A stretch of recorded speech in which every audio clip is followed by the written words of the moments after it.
Oh my god, nerds, I made a business decision yesterday. As a guitar player, I do not buy guitars very often. I found that I get much more enjoyment out of just having one or two that I really love and play all the time than having like 12 that I just kind of rotate. And trust me, being broke and having a wife to talk me off the ledge has absolutely nothing to do with that ownership model. Until yesterday, I only owned two guitars. This is Morrison. This is my 2019 Sir Classic T.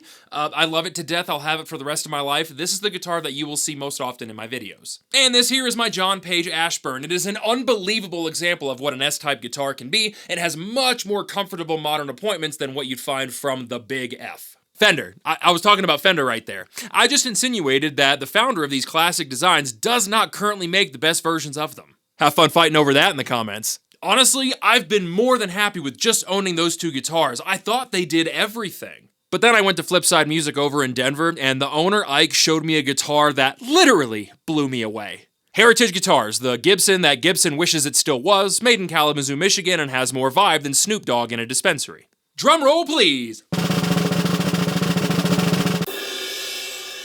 It's a bird, it's a plane, it's a Heritage H535. As a person that does not buy guitars frivolously anymore, this was an incredibly big decision for me. But here's the deal. At this stage in my life, I don't fawn over many guitars, so if I play a guitar and I just can't stop thinking about it, it's a real sign. Not to mention, the owner of Flipside Music, Ike, is one of the single coolest human beings you will ever meet in this industry. He heard me playing it, he saw how much I fell in love with it, he was honestly considering keeping it for himself, but then he proceeded to make me an unbelievably incredible deal on a guitar that I hope to own for the rest of my life. So I'm gonna say this as politely and friendly as I possibly can. This guitar is fucking awesome, squad. It only weighs 8.1 pounds. These are two Seymour Duncan 59s. It's got the thinner 60s neck profile that I love to death. And the best part is that it's finished in a beautiful nitrocellulose lacquer, so it'll age just as gracefully as I will. Who am I kidding? I'm 30 years old and I look like shit. This thing is doomed. Real talk, to me, this guitar symbolizes a lot of things. It symbolizes taking the time to choose something special over just impulsive mass quantity purchases.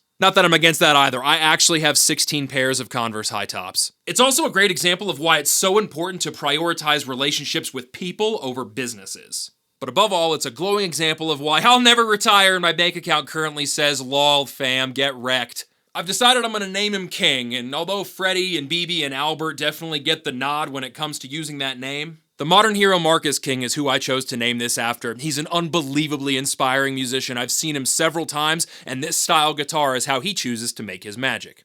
Now I've decided to shut up now and just play the damn thing. Everybody please welcome King, the 2024 Heritage H535 to the Audibly Dumb family.